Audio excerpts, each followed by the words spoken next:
Shalom. Selamat pagi jemaat yang dikasihi Tuhan Yesus. Gimana kabarnya hari ini? Puji Tuhan, saya percaya kita semua dalam keadaan yang baik karena kemurahan Tuhan. Kami mengucapkan selamat beribadah dan terima kasih kepada Bapak Ibu sekalian yang datang tepat waktu sebagai wujud rasa hormat kita akan kehadiran Tuhan dalam ibadah kita pada pagi hari ini. Saya mengajak kita semua untuk mempersiapkan hati dan pikiran kita mau masuk di dalam ibadah. Mari kita berdoa. Kepadamu Allah yang hidup di dalam Tuhan kami Yesus Kristus, kami datang menghampiri hadirat-Mu yang kudus dengan hati yang penuh ucapan syukur. Oleh karena kemurahan dan kebajikan-Mu senantiasa melingkupi dan menopang kehidupan kami sehingga hari ini kami boleh ada sebagaimana kami ada. Kami menyerahkan ibadah kami dari awal pertengahan hingga pada akhirnya ke dalam tangan kasih-Mu. Segala pujian, hormat, kemuliaan firman-Mu kami percaya senantiasa meneguhkan iman kami dan kami mau persembahkan hanya untuk hormat kemuliaan bagi nama-Mu saja. Kami berdoa di dalam nama Tuhan kami Yesus Kristus, Juru Selamat dan kekasih jiwa kami. Kami berdoa. Amin. Mari kita mau datang menyembah dalam kudus hadirat-Nya.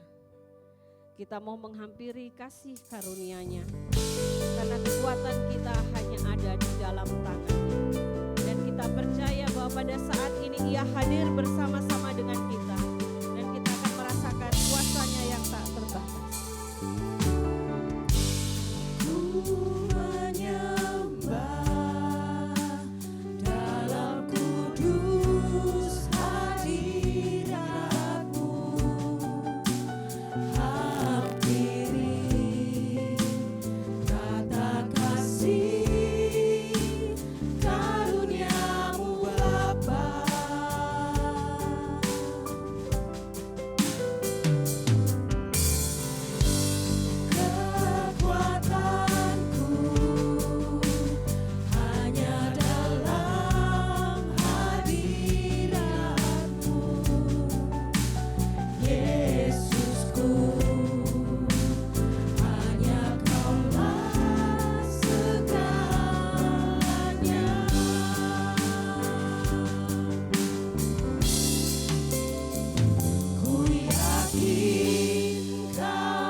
dikasihi Tuhan, mari kita mengarahkan hati kita kepada Tuhan. Dan ketahuilah bahwa ibadah kita pada pagi hari ini terselenggara dengan pengakuan pertolongan kita adalah dalam nama Tuhan yang menjadikan langit dan bumi, yang memelihara kesetiaannya sampai selama-lamanya, dan yang tidak meninggalkan hasil perbuatan tangannya. Kasih karunia dan damai sejahtera dari Allah Tritunggal menyertai kita sekalian. Amin. Hai Kristen, nyanyilah.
Terpujilah Engkau ya Tuhan, ajarkanlah ketetapan-ketetapan-Mu kepadaku. Mazmur 119 ayat yang ke-12, demikian bunyi firman Tuhan yang melandasi ibadah kita pada pagi hari ini.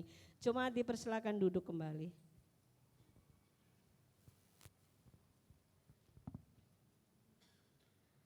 Jemaat yang dikasihi Tuhan, seringkali kita tidak menyadari jikalau apa yang kita lakukan kadang hanya untuk kepentingan diri kita sendiri ataupun mungkin kepentingan untuk kelompok kita. Kita tidak memperhatikan, bahkan mungkin kita melupakan bahwa di sekeliling kita ada orang-orang yang mungkin bisa terganggu dengan apa yang kita lakukan.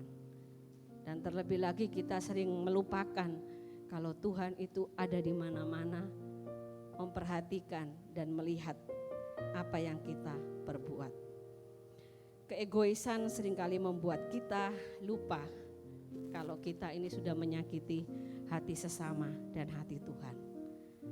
Oleh sebab itu pada pagi hari ini sebelum kita lanjut dalam ibadah kita, saya mengajak kita berdiam diri sejenak. Dengan kerendahan hati kita mau mengaku betapa kita ini sering lalai untuk melakukan firman Tuhan. Betapa kita sering menyakiti hati Tuhan dan hati sesama, baik melalui perkataan, pikiran, dan perbuatan kita. Dan kiranya Allah yang berkemurahan menolong kita untuk memperbaharui kehidupan kita dan mengampuni kita dari segala salah dan dosa kita. Mari bersama kita berdoa. Kami datang ke dalam dunia dan meninggalkan dunia ini tidak membawa apa-apa. Yang kami bawa hanya hati yang sungguh-sungguh melekat kepadamu dan hati yang berkenan kepadamu. Oleh sebab itu ya Tuhan, tolonglah kami. Kami memiliki hati sebagai hamba yang mau taat dan setia kepadamu. Ampuni kami Tuhan, karena begitu sering kami mendengarkan firman-Mu, tetapi begitu sering pula kami melalaikannya dalam kehidupan kami setiap hari. Terkadang kami hanya menganggap itu sebagai pengetahuan kami. Terkadang itu menjadi kesombongan rohani kami bahwa kami mengerti dan tahu akan firman-Mu. Tapi kami lupa untuk menerapkannya itu dalam kehidupan kami setiap hari. Karena Engkau menghendaki kami bukan hanya menjadi pendengar, tapi pelaku-pelaku firman-Mu dalam kehidupan kami yang membawa hormat kemuliaan bagi nama-Mu. Maka tolonglah kami ya Tuhan, untuk kami sungguh-sungguh memiliki hati seperti Kristus yang mau taat dan setia. Amin.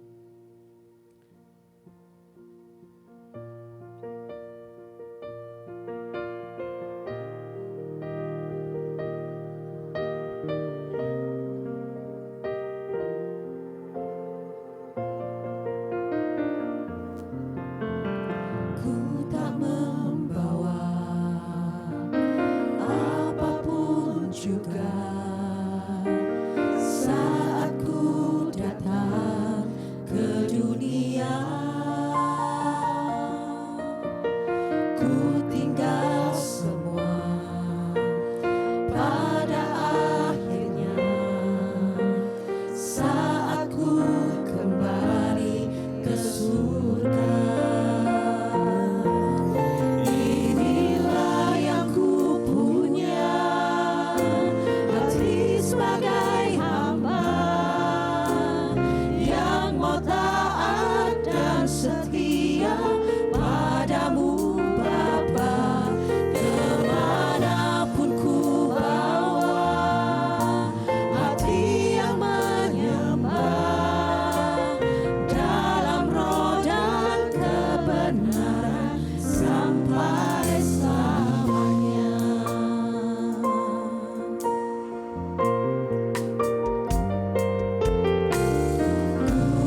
adalah penyayang dan pengasih, panjang sabar dan berlimpah kasih setia. Tidak dilakukannya kepada kita setimpal dengan dosa kita, dan tidak dibalasnya kepada kita setimpal dengan kesalahan kita. Mazmur 103 ayat yang ke-8 dan ke-10, demikian bunyi berita anugerah buat kita semua. Dan sebagai petunjuk hidup baru, saya mengajak jemaat untuk berdiri. Mari kita bersama-sama membacakan dari Kolose 4 ayatnya yang ke-5.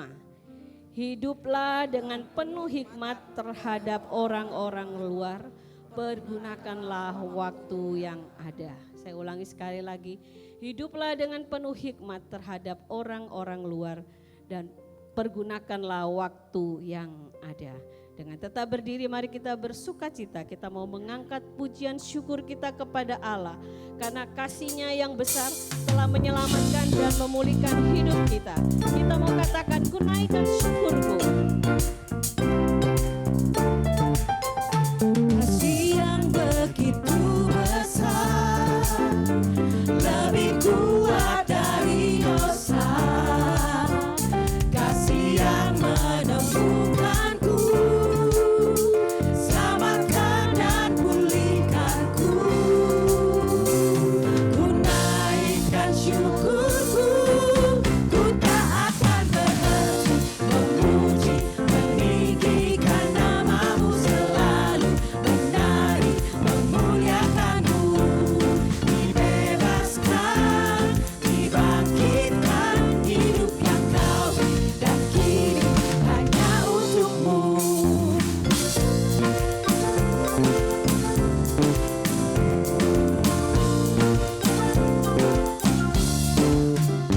Kasih yang begitu besar, lebih kuat dari dosa.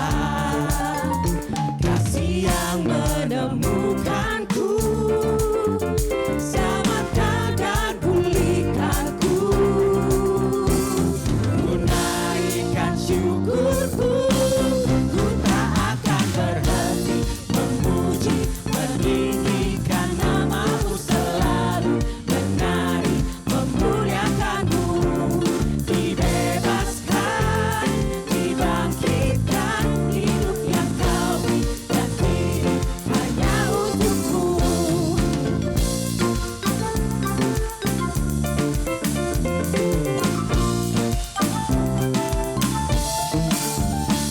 Ku naikkan syukurku,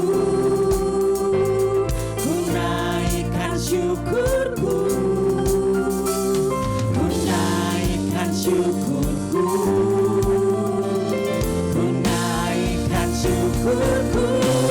Ku tak akan berhenti memuji, meninggikan namamu selalu, menari, memuliakanmu.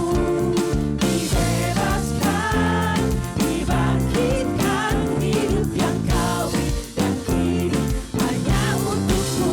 Takkan berhenti memuji, meninggikan namamu selalu, menari, memuliakanmu.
Yesus, ku tetap mendengar dan mengikutnya.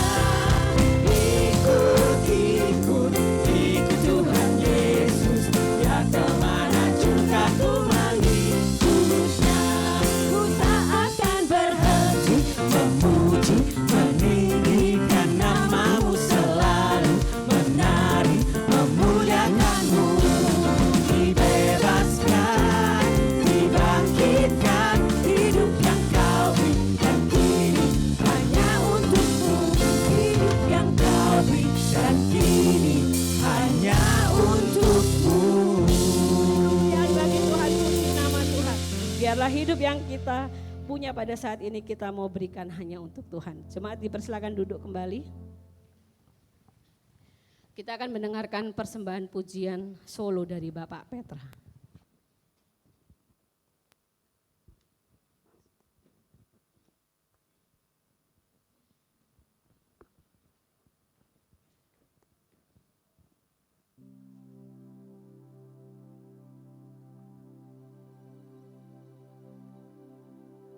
Oh,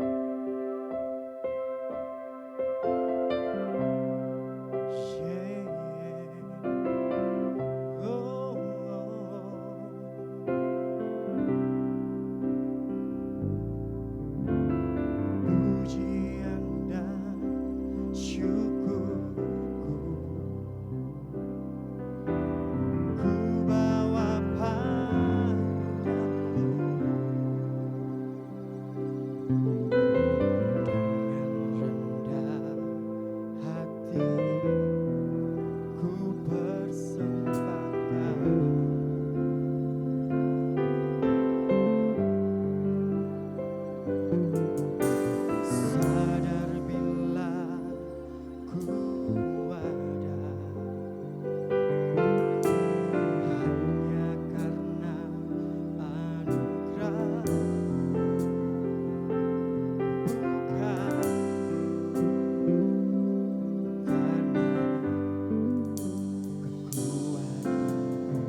menyembahmu Yesus.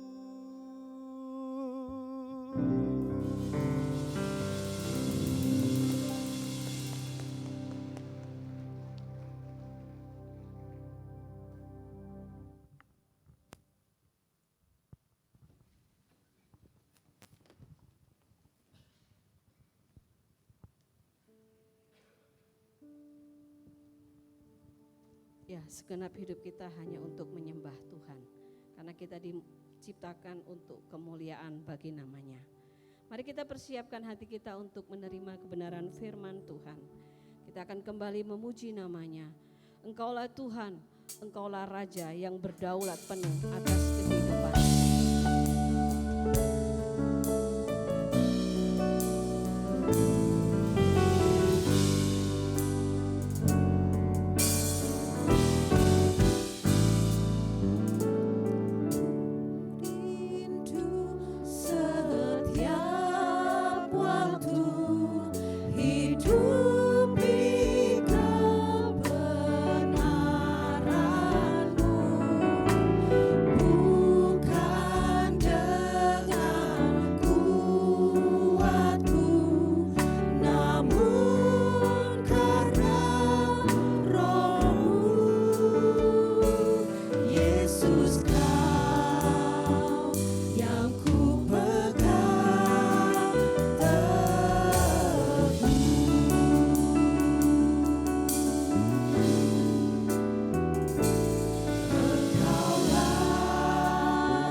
Shalom.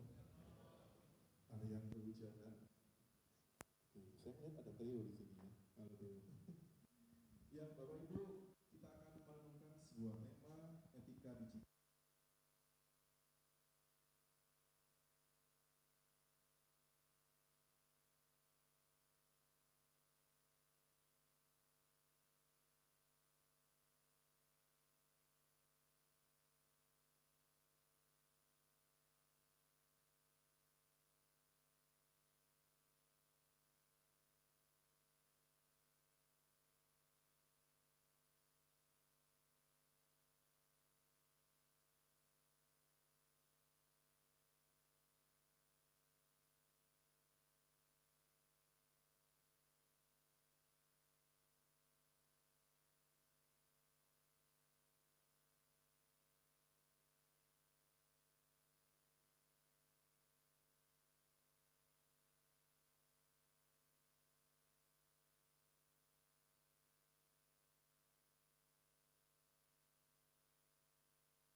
Istilah deep talk, yuk kita deep talk. Tahu ya? Bicara lebih dalam lagi. Nah ini yang mungkin nggak banyak tahu. Itu tulisannya salah ya, bukan gencana, gwencana. Ada yang tahu istilah gwencana? Ada yang bilang baik-baik saja, biasanya niatnya ada, rencananya ada, tapi aksinya belum ada. Terus dibilang gwencana gitu ya. YGY. Ya, ada yang bisa jawab ya. Glow up.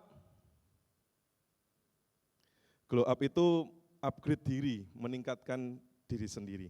Cering. Ceringe.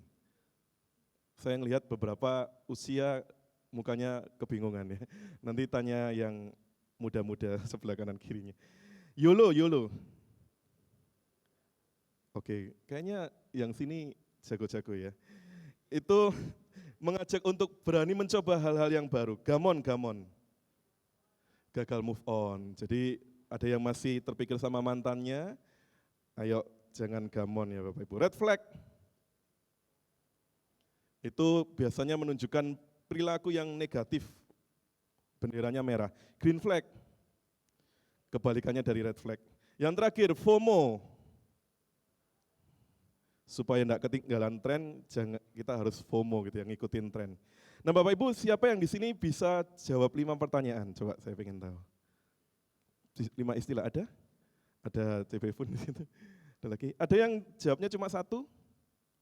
Ada yang nggak tahu sama sekali istilah-istilah itu? Nanti setelah selesai tanya ke saya ya atau ke yang lainnya. Ada yang semua bisa jawab 14? Ade. Oh, Losahana katanya ya. Nah, Bapak Ibu, ini istilah-istilah yang seringkali atau slang dipakai dalam media sosial. Nah, Bapak Ibu, kadang kita sangat familiar dengan istilah-istilah ini karena sesungguhnya media sosial, teknologi itu tidak bisa dilepaskan di dalam kehidupan kita di masa kini.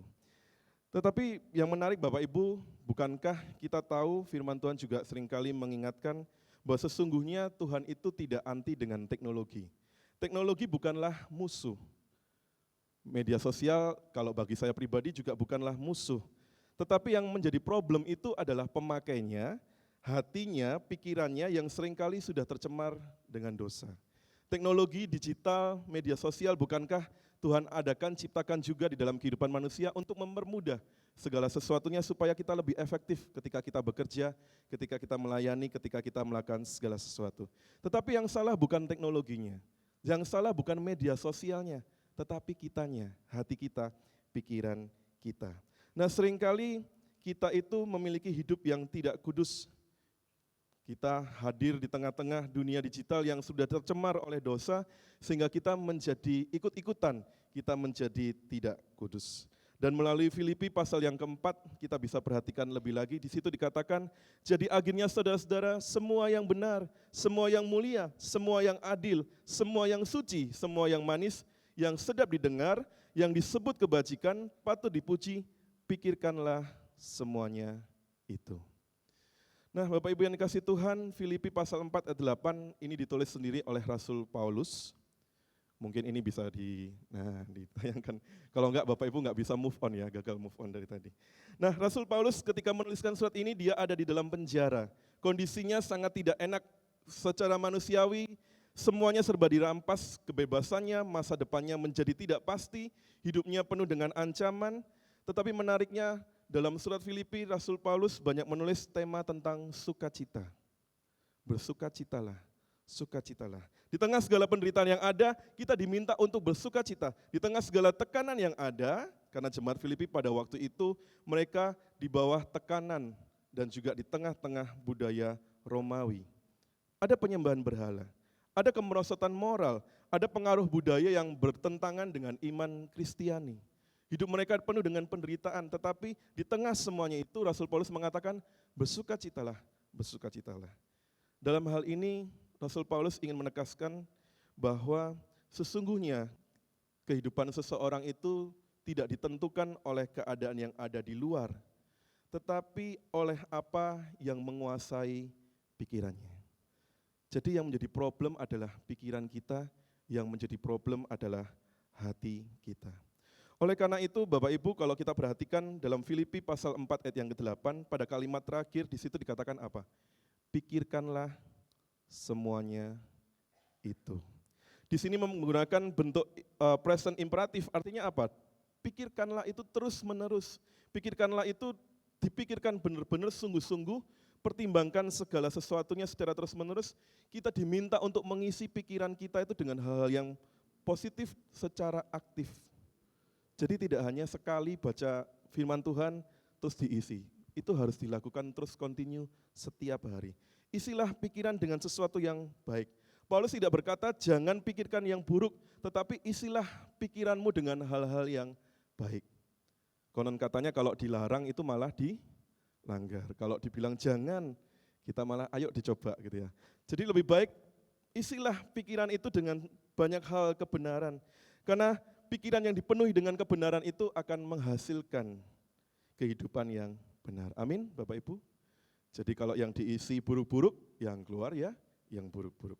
Nah, jemaat yang kasih Tuhan, Filipi pasal 4 ayat ke-8 ini, beberapa penafsir mengatakan ini menggambarkan tentang struktur 8 kebajikan.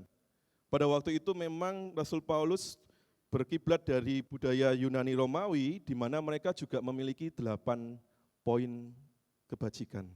Sehingga kemudian Rasul Paulus mengkristenkan 8 poin itu dan membenturkannya dan membungkusnya dengan makna dari firman Tuhan. Yang pertama, di sini ada 8 kebajikan, dikatakan semua yang benar. Semua yang benar dalam bahasa aslinya Yunani menggunakan kata alete, atau kadang kita mengenalnya dengan aletheia, yang berarti benar, nyata, tidak palsu, tidak menipu. Pada waktu itu bagi Plato, kebenaran adalah realitas yang sejati di balik dunia yang tidak terlihat. Bagi para filsuf pada waktu itu orang bijaksana harus mencari kebenaran dan menolak adanya ilusi-ilusi. Lalu kemudian Rasul Paulus mengubah makna dari pandangan mereka dan mengatakan kebenaran itu tidak hanya sekedar konsep filosofis, tetapi kebenaran itu adalah pribadi. Kebenaran itu adalah Allah itu sendiri yang menjadi pribadi kebenaran. Bukankah dalam Yohanes 14 ayat 6 dikatakan, akulah jalan dan kebenaran. Jadi kebenaran tidak hanya sekedar konsep filosofis, kebenaran itu sendiri adalah pribadi Allah, di mana berakar pada karakter Allah itu sendiri. Nah bagi kita, bukankah di era digital Bapak Ibu, seringkali ada timbul hoax, ada timbul manipulasi, informasi, ada fitnah dan sebagainya. Kalau kita semakin baca hal-hal yang demikian, bukan kebenaran yang akan terpancar dalam kehidupan kita. Yang terpancar adalah hal-hal yang buruk. Oleh karena itu, melalui semua yang benar, Rasul Paulus ingin mengatakan isilah pikiranmu dengan apa yang benar. Orang Kristen dipanggil untuk tidak hidup di dalam kepalsuan, tetapi hidup di dalam kebenaran. Orang Kristen tidak dipanggil hidup dalam kemunafikan atau tidak menyebarkan kebohongan, tetapi kita dipanggil untuk hidup dalam kebenaran dan memancarkan kasih Kristus. Kasih yang berasal dari sumber kebenaran itu sendiri. Semua yang benar. Kalau kita orang Kristen, kita pengikut Kristus, berarti kita harus memancarkan sang sumber kebenaran itu. Yang kedua, kebijakan yang kedua dikatakan semua yang mulia. Di sini menggunakan istilah atau kata semnos. Itu dalam bahasa Yunani yang berarti terhormat, bermartabat, layak untuk dihormati. Nah Bapak Ibu, pada waktu itu dalam dunia Yunani Romawi, biasanya kata ini dipakai untuk negarawan-negarawan yang terhormat. Mereka yang dihormati, para hakim, para pemimpin yang bermartabat, mereka dikatakan sebagai semnos, orang yang terhormat. Orang-orang yang demikian biasanya dihormati karena karakternya. Mereka biasanya bertindak dengan tidak sembarangan. Sebagai orang yang terhormat, jadi figur, dia harus bisa bersikap sebagai pribadi yang bisa dihormati. Tapi Rasul Paulus pada waktu itu mengubah maknanya. Paulus menegaskan martabat sejati itu bukan berasal dari jabatan. Jadi kehormatan itu bukan karena saya hamba Tuhan atau orang penting, saya harus dihormati gitu ya. Bukan masalah jabatan, tetapi hormat tersebut atau martabat itu sejatinya lahir dari kehidupan yang takut akan Allah. Bukan hanya sekedar jabatan, tetapi dari kehidupan yang takut akan Allah. Bapak Ibu yang dikasih Tuhan, bukankah di dalam dunia digital seringkali kita diajak untuk bersensasi, Di situ ada kontroversi, ada viralitas, padahal tidak semua yang viral itu mulia. Paulus mengajak jemaat pada waktu itu lebih mengejar pada hal-hal yang kekal. Jangan mengejar hal-hal yang viral, sehingga ada istilah FOMO tadi ya. Kalau nggak ikut, maka kita ketinggalan. Sebelum mengikuti, pastikan itu adalah sesuatu hal yang bernilai kekal, yang sesuai dengan firman Tuhan, itu yang kita kejar. Bukan mengikuti sebuah budaya viral di media sosial, yang semuanya itu akan membawa kita kepada keberdosaan kita. Melalui kata semnos ini, kita diajak merefleksikan diri kita secara pribadi, apakah perilaku online saya ini sudah mencerminkan kemuliaan seorang pengikut Kristus yang bisa dikatakan terhormat, bermartabat ketika kita sungguh-sungguh takut akan Tuhan. Jadi bukan karena dihormati, tetapi kita benar-benar menghidupi dan takut akan Tuhan. Semua yang mulia. Dan yang ketiga, semua yang adil. Di sini menggunakan kata dikaios, yang berarti benar secara moral, adil menurut standar Allah. Aristoteles pandangannya menganggap bahwa keadilan itu sebagai kebajikan yang tertinggi. Seseorang itu dikatakan adil ketika seseorang itu tidak memihak, memberikan haknya kepada orang lain dan bertindak benar. Ini seringkali kita ikuti dalam konsep-konsep hukum dan sebagainya. Tetapi Rasul Paulus mengubah maknanya tidak hanya sekedar sebagai kebajikan yang tertinggi. Rasul Paulus mengatakan keadilan itu tidak hanya sekedar norma sosial. Tapi keadilan itu sekali lagi itu adalah karakter dari Allah itu sendiri. Dia adalah kebenaran dan dia adalah keadilan. Mazmur 89 ayat 14 mengatakan keadilan dan hukum adalah tumpuan tahtamu. Jadi keadilan dan kebenaran itu melekat pada pribadi Allah, sehingga kita diajak ketika bermedia sosial, janganlah cepat untuk menghakimi. Penghakiman hanya milik Tuhan. Kita mungkin bisa berkomentar, tetapi janganlah cepat untuk menghakimi. Jangan cepat untuk menghukum. Jangan cepat untuk menyimpulkan, padahal kita belum mengumpulkan fakta yang lengkap. Kadang kalau ada potongan-potongan clickbait, kita udah, wah, viralkan. Tanpa dicek dulu beritanya benar atau enggak. Gitu ya. Bapak Ibu, saya ingat, mungkin Bapak Ibu mengingat kasus yang tentang rumah makan ayam Suharti itu ya, terpisah, logonya beda, ada yang logo orang, ada yang logo ayam. Ada yang ngomong ini hasilnya ini, ternyata enggak, itu ada saudara dan sebagainya. Banyak orang udah memviralkan semua, terus kemudian konfirmasi ternyata salah yang diinformasikan. Jadi sebelum memberitakan semuanya dan membagikan semuanya, tanya dulu, kalau perlu tanya sama Bu Suhartinya gitu ya, ini sesungguhnya yang benar tuh gimana sih? Sebelum kita memviralkan, tapi kayaknya sudah nggak ada ya, atau masih ada ya, saya nggak tahu. Nanti bisa info ke saya ya. Yang sesuatu yang kita terima harus cek dulu faktanya, jangan cepat untuk menghakimi, cepat menghukum, karena semua yang adil itu sekali lagi dikembalikan kepada pribadi Allah, tidak hanya sekedar norma sosial. Jangan hanya sekedar ikut-ikutan. Yang keempat, semua yang suci menggunakan kata hagnos, artinya murni, bersih, tidak tercemar, dan biasanya itu dipakai untuk kemurnian moral. Bapak Ibu yang kasih Tuhan, dalam budaya Yunani seringkali hagnos ini dipakai memang tentang ritual, kemurnian ritual. Kemurnian juga bisa berarti kemurnian secara seksual, tetapi banyak memang dipakai dalam konteks kemurnian ibadah, hagnos. Tetapi Rasul Paulus dalam hal ini dia memperluas maknanya. Dia katakan kekudusan itu tidak hanya di bait Allah, tetapi kekudusan itu juga di pikiranmu. Kekudusan itu juga harus terlihat di dalam keseharianmu. Jadi Bapak Ibu jangan jadi kudus hanya di gereja. Jangan hanya jadi kudus ketika kita bersekutu dan beribadah. Jadilah kudus ketika kita ada di seluruh aspek kehidupan kita. Kekudusan tidak hanya ketika aktivitas rohani, termasuk ketika kita memakai media sosial kita, ketika kita memakai HP kita. Bapak Ibu, memang pada zaman Paulus tidak ada internet, tidak ada wifi, tidak ada bluetooth dan sebagainya. Tetapi pada waktu itu juga ada godaan seksual, ada hawa nafsu, ada kenajisan. Jadi godaannya sebenarnya sama, mungkin medianya berbeda, lebih teknologi dan lebih baru, tetapi godaannya sama. Tentang seksualitas, hawa nafsu dan kenajisan. Sehingga pada waktu itu Rasul Paulus mengingatkan itu semua yang suci, hagnos. Artinya apa? Kalau bawa dalam handphone kita, kita seringkali jatuh dalam pornografi, fantasi seksual mungkin, konten yang tidak pantas, yang seringkali menggempur pikiran kita. Jadi sekali lagi bukan salah handphone Anda, bukan salah teknologi Anda, yang salah adalah pemakainya, hatinya, dan pikirannya.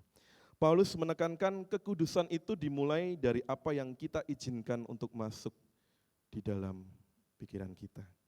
Dalam dunia digital, mari kita belajar untuk, ayo kita cek kembali history browser kita, pesan-pesan pribadi kita, konten-konten yang ditonton, apakah semuanya itu masih ada di dalam wilayah kekudusan. Dan selanjutnya yang kelima, semua yang manis atau prospil atau dalam bahasa Inggris lovely, itu berarti menyenangkan, layak dikasihi, menghasilkan kasih. Jadi bukan hanya sekedar membuat nyaman, tetapi sesuatu yang mendorong kita untuk mengasihi sesama. Menimbulkan hal-hal yang manis. Dalam dunia Yunani, kata ini digunakan berarti untuk menyenangkan, menarik kasih orang lain untuk membangun relasi. Ini adalah karakter yang membuat orang lain itu senang berada di dekatnya. Jadi kalau orang-orang yang kayak gini nih, biasanya dicintai orang lain gitu ya. Dia menyenangkan. Jadi semua yang manis. Tetapi dalam hal ini Rasul Paulus menambahkan makna Kristen di dalamnya. Manis itu tidak hanya sekedar menyenangkan manusia, tetapi manis itu karena kita mencerminkan kasih Kristus. Kita menjadi magnet. Tetapi jangan lupa kita harus terkoneksi dengan sumber kasih itu. Jadi orang senang dekat dengan kita bukan karena kita cantik, karena kita ganteng, kita hebat dan sebagainya. Semuanya itu hanya di permukaan. Atau mungkin kejagoan kita dalam hal tertentu, itu mungkin hanya secara manusia menyenangkan manusia. Tetapi yang dikejar adalah semua yang manis itu adalah mari kita mencerminkan kasih Kristus. Bagaimana mencerminkan kalau kita nggak pernah bergaul dengan firman Tuhan? Bagaimana kita bisa mencerminkan kalau kita hanya sekedar mengasihi Tuhan itu hanya sekedar perkataan, tetapi tidak terwujud di dalam perbuatan. Semua yang manis. Dan menariknya Bapak Ibu, kata prospil ini, beberapa penafsir mengatakan kata ini hanya ditemukan muncul sekali di dalam perjanjian baru. Nanti bisa bantu cek ya, mungkin salah saya bisa info. Dari sumber yang saya dapatkan demikian. Apakah postingan kita menimbulkan kasih atau justru postingan kita itu memunculkan kebencian, perpecahan, dan permusuhan? Media sosial kita itu bisa jadi berkat enggak bagi orang lain, itu gampangnya seperti itu ya. Apakah kehadiran kita di media sosial itu membawa damai atau justru jadi bikin panas suasana?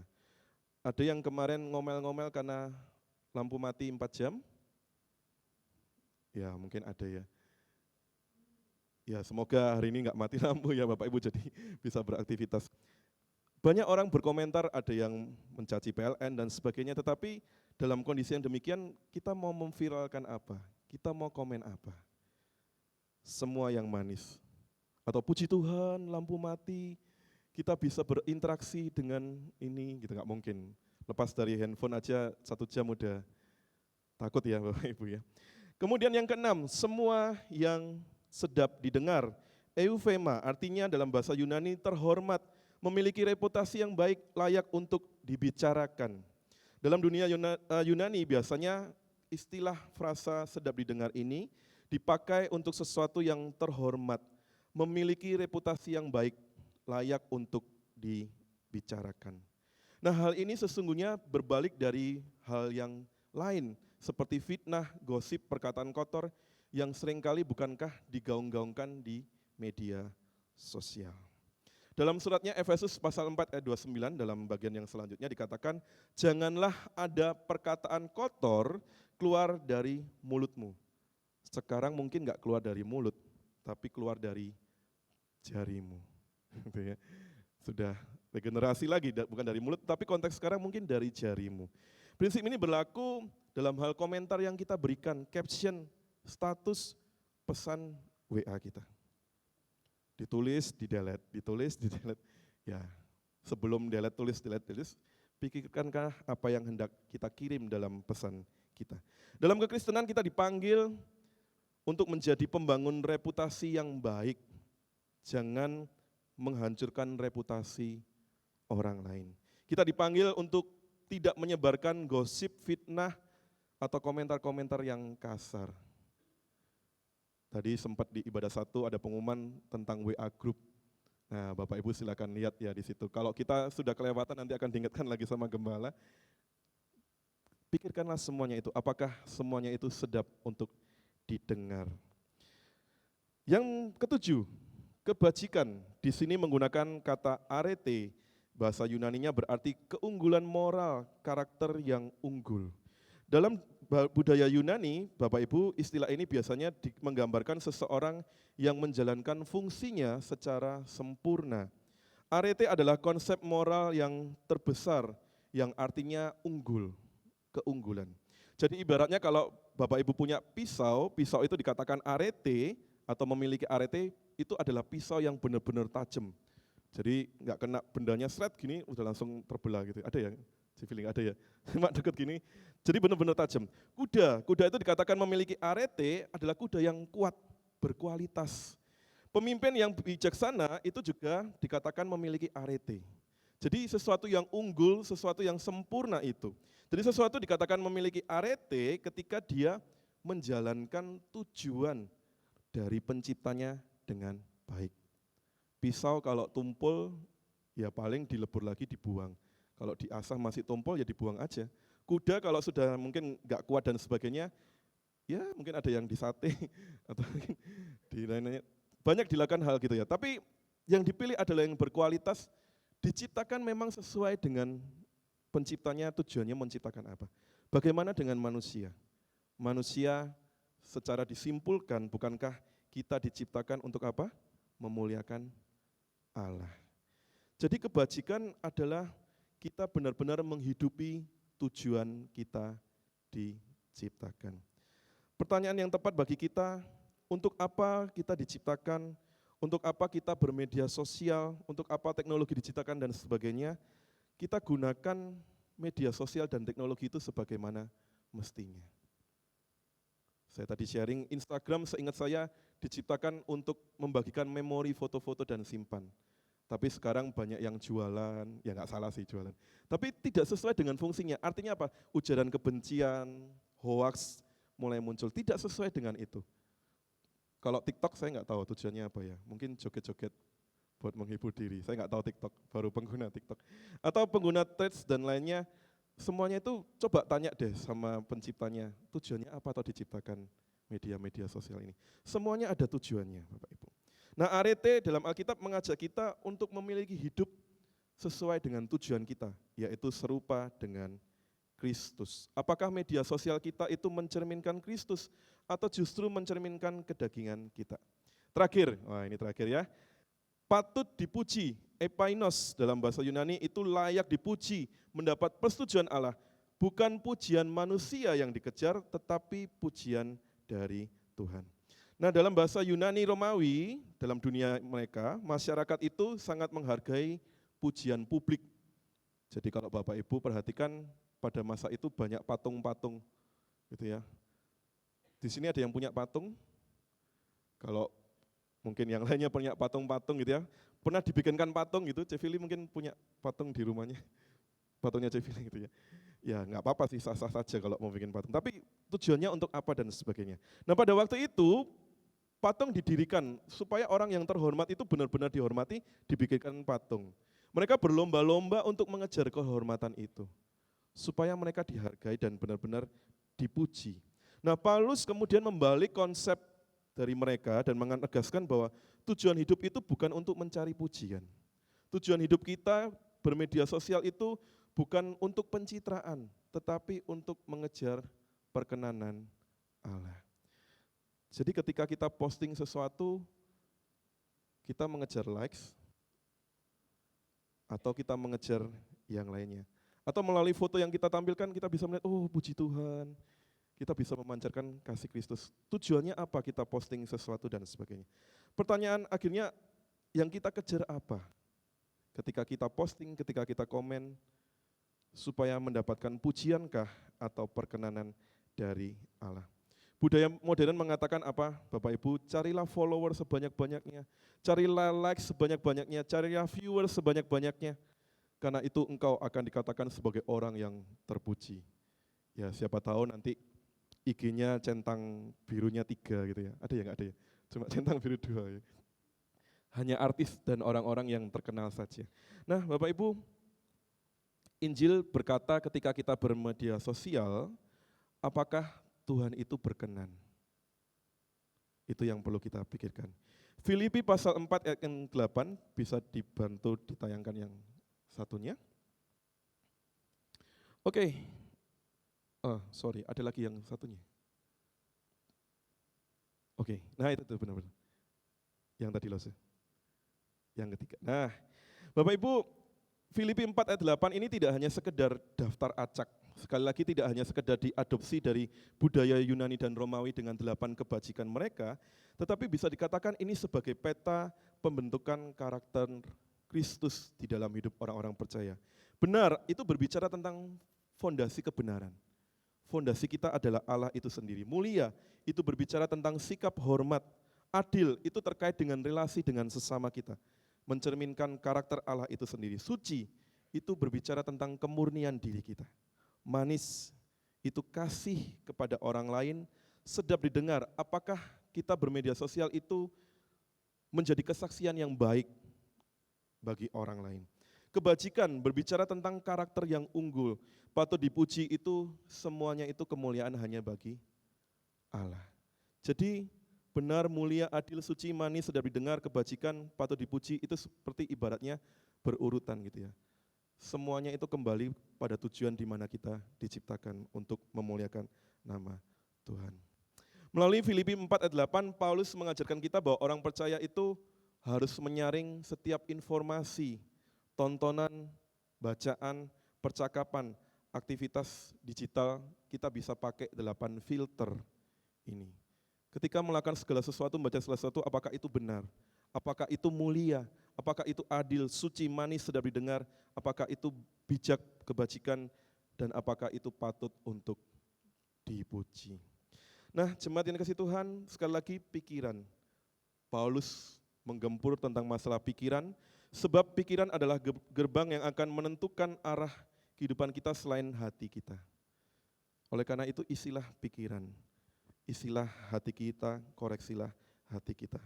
Kita dipanggil bukan untuk anti teknologi, kita dipanggil bukan untuk anti media sosial.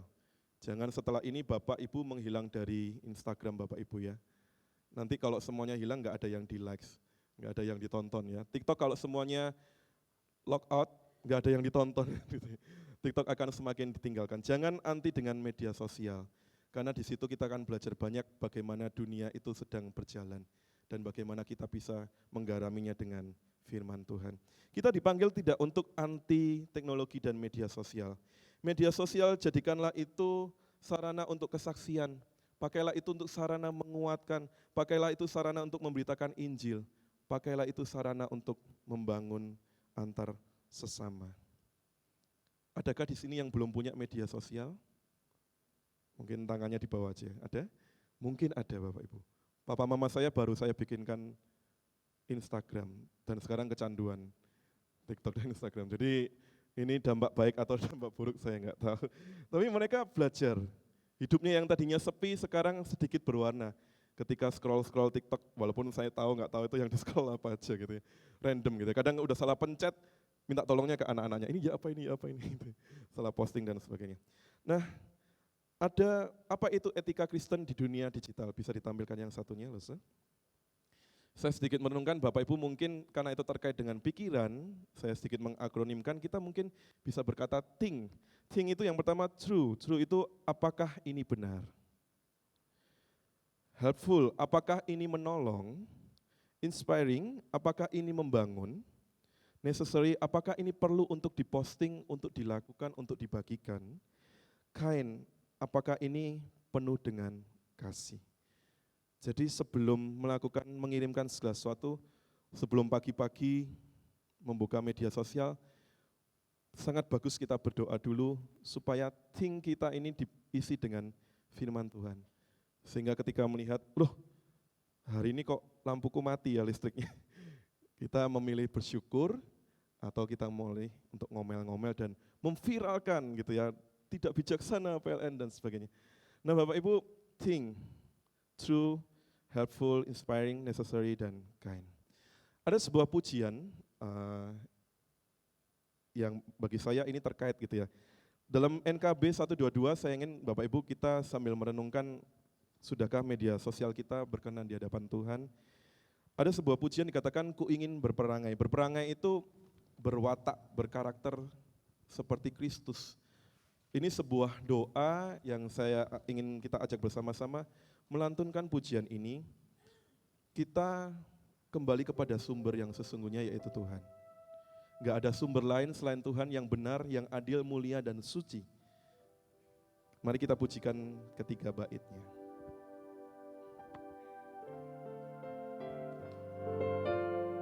Ku ingin berperangai. Ku ingin berperangai, laksana Tuhanku, lemah lembut dan ramah dan manis budiku, tetapi sungguh sayang ternyata ku cemar. Ya Tuhan, beriku hati yang suci dan benar. Ku ingin ikut Yesus. Ku ingin ikut Yesus, mencontoh kasih-Nya, menghibur orang susah, menolong yang lemah. Tetapi sungguh sayang ternyata ku cemar. Ya Tuhan, beriku hati yang suci. Kita pujikan bait yang ketiga. Ya sungguh juru selamat, cemarlah hatiku, dan hanya Kau yang dapat menghapus dosaku, supaya Kau di sorga ku pandang wajah-Mu, dan aku jadi sama laksana diri-Mu. Tuhan tidak anti teknologi, Tuhan tidak anti media sosial, tapi kita dipanggil untuk hidup kudus, murni, suci. Di tengah kita bermedia sosial, kita dipanggil untuk menginjili, kita dipanggil untuk memberitakan Kristus melalui media sosial kita. Mari kita berdoa. Tuhan, jemaat Filipi pada waktu itu hidupnya penuh dengan penderitaan, sehingga mereka memilih untuk bergumul di dalam keberdosaan. Dan mereka memilih untuk menghidupi penderitaan mereka. Tetapi sesungguhnya Rasul Paulus mengingatkan dalam suratnya ini, Tuhan, bahwa mereka diminta untuk bersuka cita, bahwa melihat kehidupan tidak hanya dari apa yang luar, tetapi melihat kehidupan dari apa yang ada di dalam hati dan dalam pikiran. Dan terkait dengan media sosial yang kami gunakan, Tuhan, kami ingin isi pikiran kami dengan hal-hal yang benar dan kudus. Kami ingin mencuci kembali hati kami, sehingga kami bisa berperangai, kami bisa berkarakter, kami bisa meneladani Kristus dalam kehidupan kami. Hati kami cemar, Tuhan, pikiran kami kotor, tapi kami tahu darah Yesus yang sanggup untuk menyucikan, membersihkan, membasuh semuanya. sehingga kami dilayakkan untuk hidup kudus di hadapan Tuhan. Kami serahkan seluruh gadget kami, peralatan yang kami pakai Tuhan. Biarlah kami ketika memakainya sesuai dengan maunya Tuhan, sesuai dengan pimpinan Tuhan. Kalau kami salah langkah, kalau kami sudah menggunakan medsos kami dengan tidak baik, kami mohon ampun dari Engkau. Terima kasih Tuhan. Dalam nama Tuhan Yesus kami berdoa dan mengucap syukur. Amin.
Saya mengajak jemaat untuk mengambil sikap berdiri. Bersama dengan umat kudus Allah, kita akan bersama-sama mengikrarkan pengakuan iman rasuli dengan berkata demikian. Aku percaya kepada Allah, Bapa yang Maha Kuasa, Khalik langit dan bumi, dan kepada Yesus Kristus, anaknya yang tunggal Tuhan kita, yang dikandung dari Roh Kudus, lahir dari anak darah Maria, yang menderita sengsara di bawah pemerintahan Pontius Pilatus, disalibkan, mati dan dikuburkan, turun ke dalam kerajaan maut. Pada hari yang ketiga, bangkit pula dari antara orang mati, naik ke surga, duduk di sebelah kanan Allah, Bapa yang Maha Kuasa, dan dari sana ia akan datang untuk menghakimi orang yang hidup dan yang mati. Aku percaya kepada Roh Kudus, gereja yang kudus dan am, persekutuan orang kudus, pengampunan dosa, kebangkitan tubuh, dan hidup yang kekal. Amin.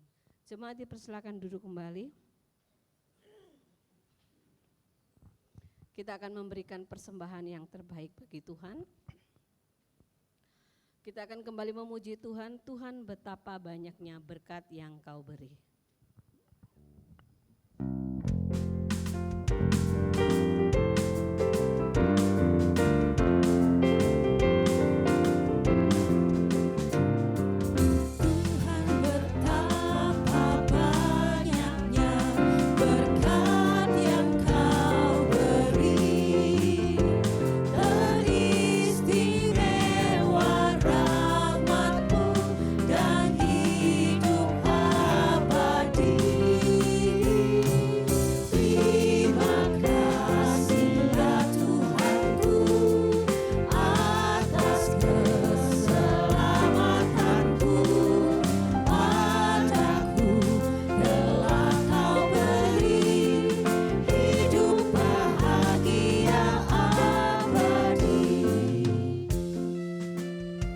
Kita akan menyimak warta jemaat hari ini Minggu 21 Juni 2026. Setiap hari Rabu ada persekutuan doa malam jam 7 dan untuk tanggal 24 besok akan dilayani oleh Evangelis Antonius Kristanto dengan tema Iman yang Nampak.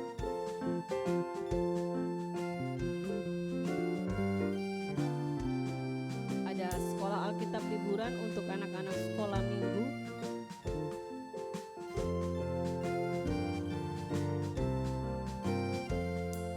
Selamat ulang tahun kepada Bapak Ibu Saudara sekalian yang berulang tahun selama sepekan ini. Tuhan Yesus memberkati.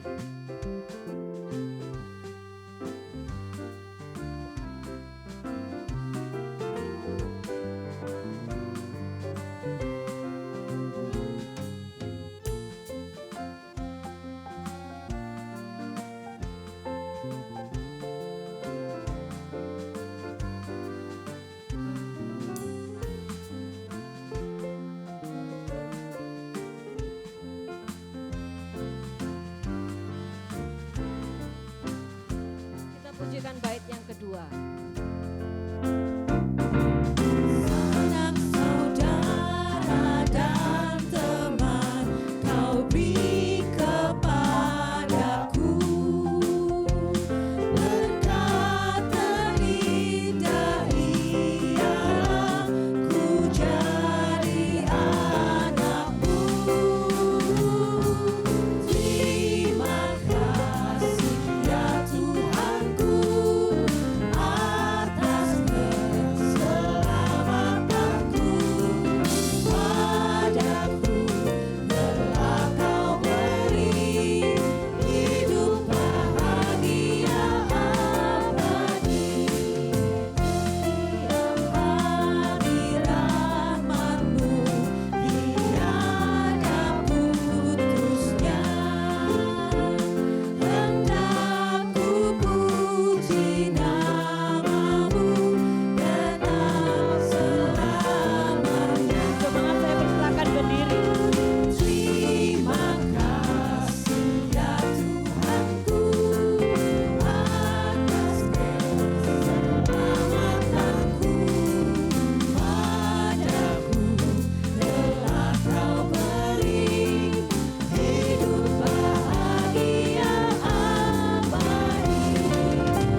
Terima kasih untuk betapa banyaknya berkat Tuhan yang Tuhan anugerahkan buat kami sampai detik ini. Terima kasih untuk keselamatan yang Tuhan berikan bagi kami. Biarlah kami mau memberi hidup kami hanya untuk kemuliaan bagi nama-Mu. Kami membawa persembahan kami ke dalam tangan kasih-Mu Tuhan. Tuhan memberkati persembahan ini boleh menjadi kemuliaan bagi nama Tuhan di dalam pelayanan di gereja kami. Di dalam nama Tuhan Yesus kami berdoa dan bersyukur. Amin. Jemaat dipersilakan duduk kembali.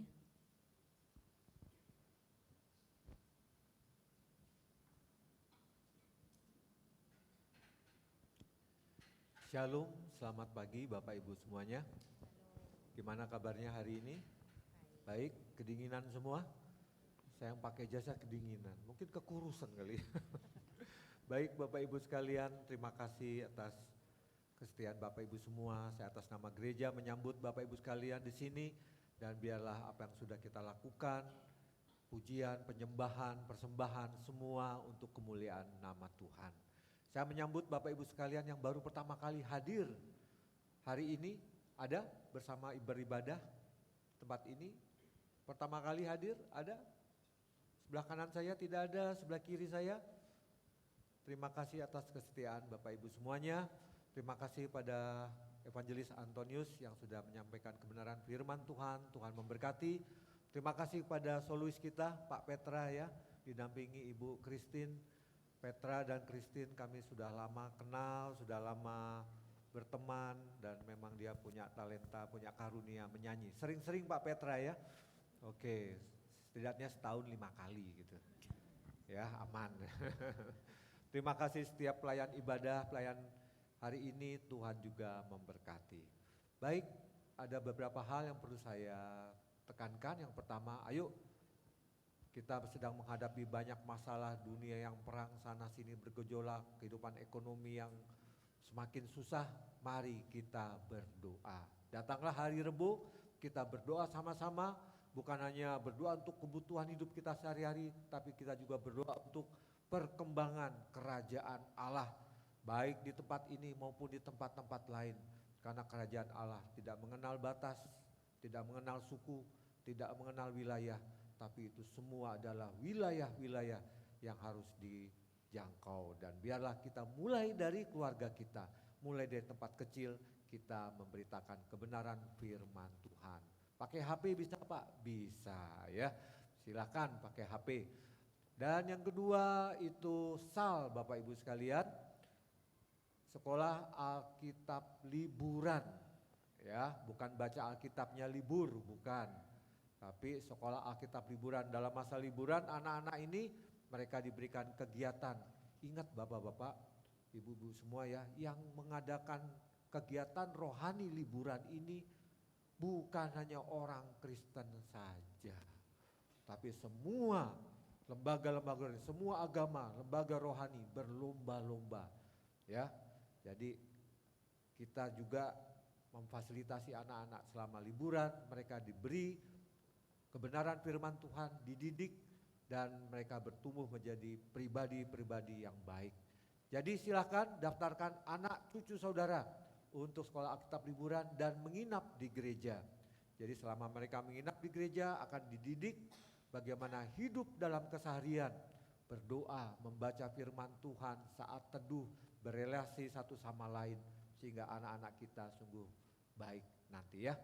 Nah, apakah boleh bawa teman? Oh, bila Bapak Ibu Saudara anaknya punya teman sekolah, tetangga gitu, mau ikut, silahkan ajak mereka.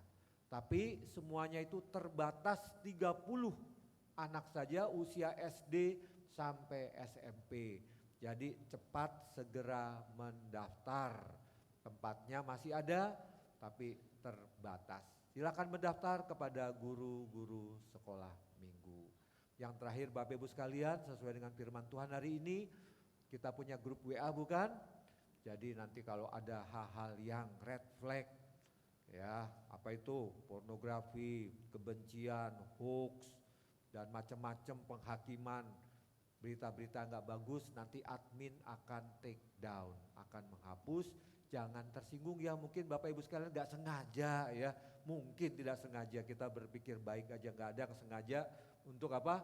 Posting yang aneh-aneh. Tapi misalnya gak sengaja atau bagaimana dianggap kurang baik sama admin, itu akan dihapus untuk kebaikan kita semua. Bisa dipahami ya Bapak Ibu sekalian, jadi postinglah yang berguna, yang sedap didengar, yang baik, yang indah, yang membangun, yang menginspirasi.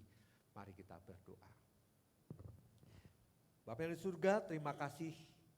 Biarlah apa yang kami lakukan itu sungguh memuji dan memuliakan nama-Mu. Terima kasih Tuhan, tolong kami bijak menggunakan jari kami untuk bermedia sosial. Bijak dalam berpikir, bijak dalam berkata-kata, dalam berelasi. Dan biarlah itu semua kami lakukan berdasarkan takut akan Tuhan. Terima kasih Bapak, kami terus juga berdoa untuk jemaat Tuhan tempat ini. Bila ada yang sakit, bergumul dengan masalah kesehatan, Tuhan tolong. Ada jemaat yang sakit Tuhan, berbaring di rumah sakit sekarang, Tuhan tolong mereka. Pulihkan mereka, sehatkan kembali mereka, supaya mereka sungguh mengalami berkat dan anugerah Tuhan. Melalui peristiwa ini mereka justru semakin dekat sama Tuhan. Berkati mereka dengan kecukupan-kecukupan yang mereka butuhkan. Berkati juga yang sedang berobat jalan, Tuhan menolong. Ada juga yang terbaring di rumah Tuhan. Tuhan juga jamah. Karena kami yakin dan percaya, mujizat Tuhan tetap berlaku dari dulu sampai selama-lamanya. Karena Engkau adalah sumber mujizat itu sendiri, sumber kesembuhan. Oleh karena itu kami memohon kepadamu, dan Engkau boleh berkarya melalui obat-obatan, melalui tindakan-tindakan, melalui perawatan-perawatan. Oleh karena itu kami juga berdoa untuk rumah sakit, dokter, perawat, supaya mereka melakukan tugasnya dengan penuh tanggung jawab, dengan penuh hati, dengan pengetahuan dari Tuhan sendiri. Sehingga melalui mereka banyak orang disembuhkan karena Tuhan yang berkarya. Terima kasih Bapak, kami terus juga berdoa untuk jemaat Tuhan dalam pergumulan-pergumulan lainnya. Dalam pergumulan masalah-masalah ekonomi, mencari pekerjaan dalam bisnis. Dalam Tuhan tolong, supaya Tuhan buka peluang, berikan ide, berikan inspirasi untuk bekerja, untuk berusaha. Sehingga hidup ini kami boleh menikmati berkat Tuhan melalui apa yang kami lakukan dalam usaha, bisnis, dan pekerjaan kami. Yang dalam masalah rumah tangga, Tuhan juga berkati supaya ada pemulihan relasi, suami istri, orang tua anak, orang tua dengan saudara, anak dengan menantu, besan. Tuhan tolong, semuanya itu Tuhan pulihkan, karena hanya di dalam Yesus ada pengampunan, ada damai sejahtera, ada maaf. Dan biarlah itu kami lakukan, karena kami ingin melakukan cara Yesus, jalan Yesus, untuk sungguh-sungguh menjadi pribadi-pribadi yang semakin seperti Yesus Kristus. Terima kasih Bapa. Berkati segenap penatua, segenap hamba Tuhan, segenap aktivis, semuanya melayani dengan penuh sukacita, melayani dengan penuh kuat kuasa Roh Kudus, sehingga apa yang kami lakukan memberkati banyak orang, menguatkan sesama, dan memuliakan Tuhan. Terima kasih Bapak. Kami terus berdoa untuk para pemimpin kami di tengah-tengah kesulitan-kesulitan di dunia ini, perang, masalah ekonomi, harga-harga naik, ketidakpastian, tetapi Tuhan memberikan kebijaksanaan kepada para pemimpin kami untuk melakukan tindakan-tindakan yang seharusnya, yang perlu semakin membawa bangsa ini menuju kemakmuran, menuju kepada kesejahteraan. Berkati Pak Presiden dan segenap jajarannya, berkati juga Pak Wali Kota dengan jajarannya di Surabaya ini, dan kami gereja-gereja Tuhan sungguh-sungguh ikut berperan serta untuk menjadi kebaikan di tengah-tengah warga di kota Surabaya ini, mensejahterakan kota. Dan lebih daripada itu, kami boleh memberitakan Injil, berita sukacita, kabar baik bahwa Tuhanlah juru selamat melalui peluang-peluang, kesempatan-kesempatan yang Tuhan berikan pada kami dengan cara-cara yang luar biasa, yang bahkan kami tidak duga. tapi kami bersedia, kami siap Tuhan pakai. Terima kasih Bapa. Di dalam nama Yesus, Tuhan dan Juru Selamat kami yang hidup, kami berdoa. Amin. Jemaat sekalian, silakan berdiri. Kita akan akhiri dengan memuji, memuliakan nama Tuhan, Allah Tritunggal, Allah Bapa, Anak, dan Allah Roh Kudus. Doksologi.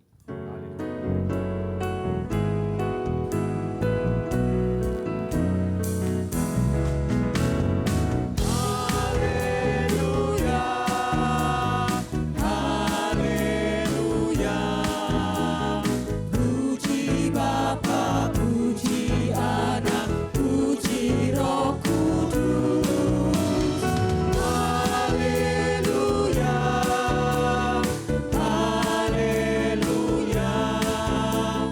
Terpujilah ketiganya yang esa. Haleluya, haleluya.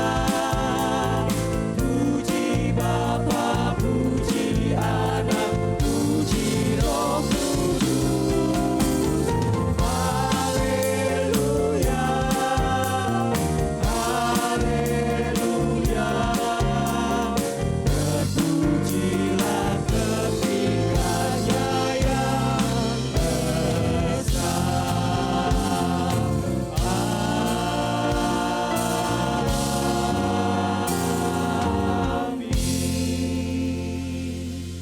Jemaat yang kasih Tuhan, pulanglah dan biarlah engkau bijak dalam menggunakan media sosial, bahkan melalui gadgetmu, gadget saudara, engkau boleh memberitakan kebenaran firman Tuhan dan terimalah berkatnya. Kiranya Allah Bapa, sumber damai sejahtera, sumber kebijaksanaan, mencurahkan berkat-berkatnya ke dalam kehidupanmu, ke dalam rumah tanggamu, dalam kesehatanmu, dalam studimu, dalam bisnismu, dalam kehidupanmu sehari-hari, bahkan dalam pelayananmu. Dan biarlah cinta kasih dari Juru Selamat kita Yesus Kristus selalu menaungimu, dan Allah Roh Kudus menguatkan, menghibur, dan meneguhkan imanmu dari sekarang sampai Maranatha, sampai selama-lamanya, sampai Tuhan Yesus datang kedua kalinya. Amin.